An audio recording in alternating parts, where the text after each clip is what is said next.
సమ్మక్క సారలమ్మ జాతర శుభాకాంక్షలు. మిత్రులారా, ఈనాడు సమ్మక్క సారలమ్మ పాదాల సాక్షిగా తెలంగాణ రాష్ట్ర ప్రభుత్వం అంతా తరలి వచ్చి ఇక్కడి నుండే రాష్ట్ర ప్రభుత్వం తీసుకోవాల్సిన నిర్ణయాలను, తెలంగాణ రాష్ట్ర ప్రభుత్వ పరిపాలనను మేడారానికి తరలించి ఈ కార్యక్రమంలో నాతో పాటు విచ్చేసిన ఉప ముఖ్యమంత్రి వర్యులు బట్టి విక్రమార్క గారు, సహచర మంత్రివర్గ సభ్యులు, పార్లమెంట్ సభ్యులు, శాసనమండలి సభ్యులు, శాసనసభ్యులు, వివిధ కార్పొరేషన్లకు సంబంధించిన చైర్మన్లు, ప్రభుత్వ ఉన్నతాధికారులు, వేలాది మంది సమ్మక్క సారలమ్మ భక్తులందరూ విచ్చేసి ఈ కార్యక్రమాన్ని విజయవంతం చేసినందుకు మనస్ఫూర్తిగా ధన్యవాదాలు తెలియజేస్తున్నా.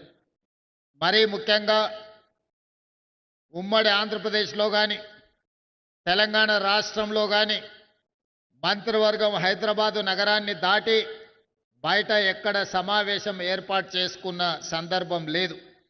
కానీ ఈనాడు ఒక్క మాట సమ్మక్క సారలమ్మ చెంతన మంత్రివర్గ సమావేశం ఏర్పాటు చేద్దామంటే 100% మంత్రివర్గ సహచరులందరూ బాగుంటుంది, బ్రహ్మాండంగా ఉంటుంది, మనం అక్కడికి వెళ్ళి మంత్రివర్గ సమావేశాన్ని ఏర్పాటు చేద్దామని అందరూ ముందుకు వచ్చి సహకరించినందుకు సహచర మంత్రివర్గ సభ్యులందరికీ మనస్ఫూర్తిగా ధన్యవాదాలు తెలియజేస్తున్నా.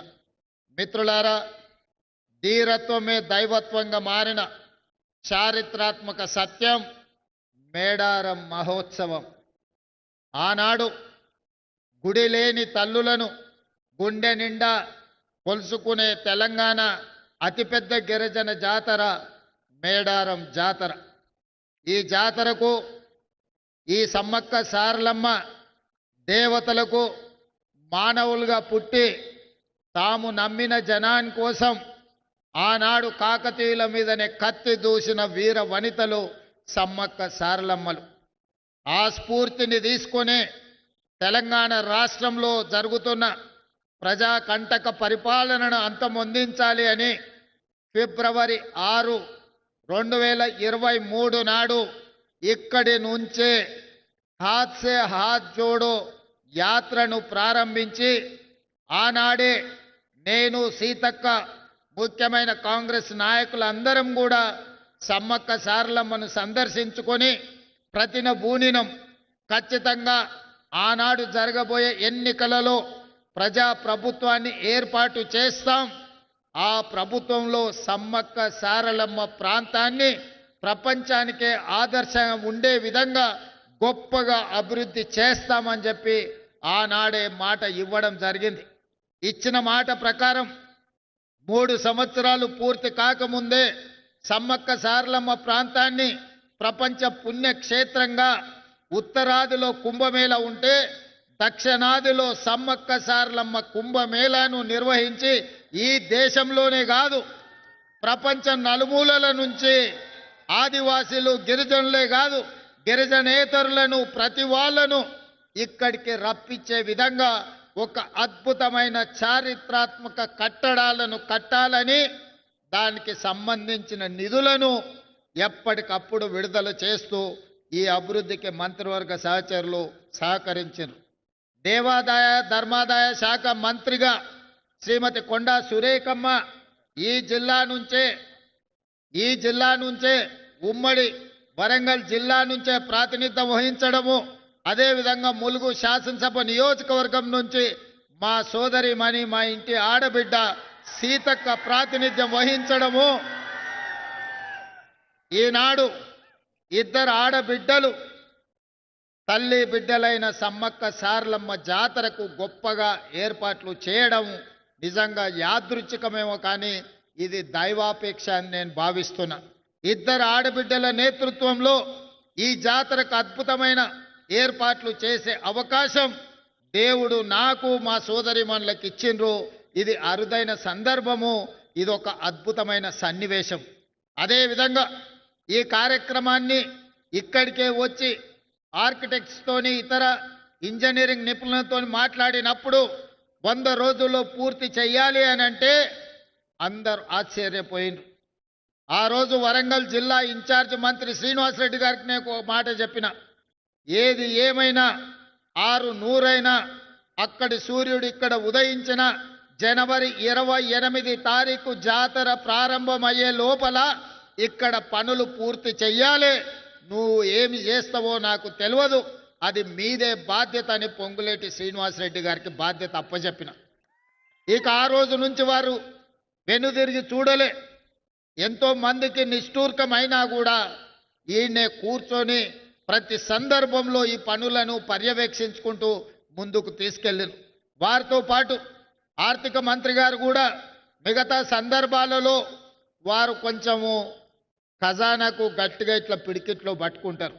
ఈ విషయంలో మాత్రం అడిగిన వెంటనే ఎంత కావాలంటే అంత, అవసరమైతే ఇంకేమైనా కావాలన్నా తీసుకోండి, ఎట్టి పరిస్థితుల్లో జనవరి 28 తారీఖు లోపల అన్ని పనులను పూర్తి చెయ్యాలని పెద్ద మనసుతోని ఖజానాలో నుంచి నిధులిచ్చి ఈరోజు ఈ అద్భుతమైన సన్నివేశానికి సహకరించినందుకు వారికి కూడా నేను ప్రత్యేకమైన కృతజ్ఞతలు తెలియజేస్తున్నా. మిత్రులారా, ప్రతి మనిషి 50 ఏళ్ళలో 60 ఏళ్ళలో 100 ఏళ్ళలో జీవిస్తాడు. కానీ అతను మరణించిన రోజు అతని కుటుంబ సభ్యులు కానీ అతనికి తెలిసిన వాళ్ళు కానీ అతని జీవిత కాలంలో ఏమైనా ప్రజలకు ఉపయోగపడే పని చేసిండా అని వెనుదిరిగి చూసుకుంటే చాలామంది జీవితాలలో శూన్యం కనిపిస్తుంది. కానీ నాకు ఒకవేళ ఏ రోజైనా మరణం అంటూ వస్తే ఆ రోజు వెనక్కి తిరిగి చూసుకున్నప్పుడు సమ్మక్క సారలమ్మ జాతరకు అద్భుతమైన ఏర్పాట్లు చేసి గిరిజనులకే కాదు గిరిజనేతర సోదరులకు కూడా ఒక మంచి పుణ్యక్షేత్రాన్ని అందించిన అనే సంతృప్తి మిగులుతుంది. ఇది అరుదైన అవకాశం. 800 సంవత్సరాల చరిత్ర కలిగిన సమ్మక్క సారలమ్మలు కాకతీయులపై పౌరుషాన్ని ప్రదర్శించి కాకతీయుల మీదనే కత్తి దూసిన ఆడబిడ్డలకు గొప్పగా ఈ ఏర్పాట్లు చేయడము నాకు జీవితకాలం గుర్తుండిపోయే సందర్భం. అందుకే ఈనాడు మొత్తం మంత్రివర్గాన్ని రాష్ట్ర ప్రభుత్వాన్ని ఇక్కడికి తీసుకొచ్చి సమ్మక్క సారలమ్మ సన్నిధిలో 2023 ఫిబ్రవరి 6 తారీఖు నాడు ఏ మొక్కైతే మొక్కినమో ఈనాడు ఆ మొక్కును చెల్లించుకున్నాము. ఈ సంతృప్తి జీవితకాలం గుర్తుంటుంది. ఖచ్చితంగా ఇక్కడ ఒక తిరుపతి స్థాయిలో ఒక కుంభమేళ స్థాయిలో భక్తులు నిరంతరం ఇక్కడికి వస్తూనే ఉంటారు. వాళ్ళకు కావలసిన ఏర్పాట్లన్నిటిని కూడా ఈరోజు అభివృద్ధి చేస్తాం. జంపన్న వాగు అభివృద్ధే కాదు, ఈ ప్రాంతంలో పుణ్యక్షేత్రాన్ని దర్శించుకోవడానికి వచ్చే వాళ్లకు అన్ని రకమైన వసతులను ఈరోజు మనం చేసుకోదలుచుకున్నాం.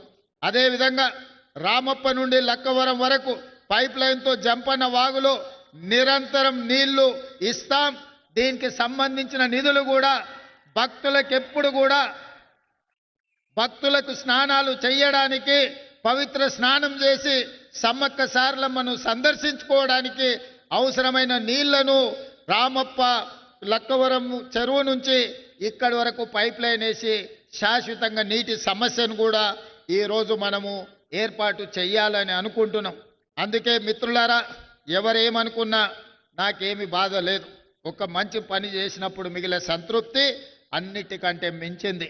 అందుకే ఈనాడు ఇంత ఆలస్యమైన వేలాది మంది ఈరోజు ఇక్కడ ఎదురు చూస్తున్నారు అని అంటే ఒక మంచి పని చేసినందుకు మీరందరూ ఆశీర్వదించడానికి వచ్చిండ్రు అని నేను భావిస్తున్నా.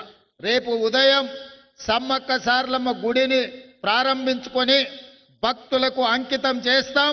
ఇంకా ఉన్న పనులన్నిటిని కూడా తొందరలోనే పూర్తి చేసి నిరంతరం ప్రతి సంవత్సరం ఇక్కడికి కోట్లాది మంది భక్తులు వచ్చే విధంగా ఈ ప్రాంతాన్ని అభివృద్ధి చేస్తాం.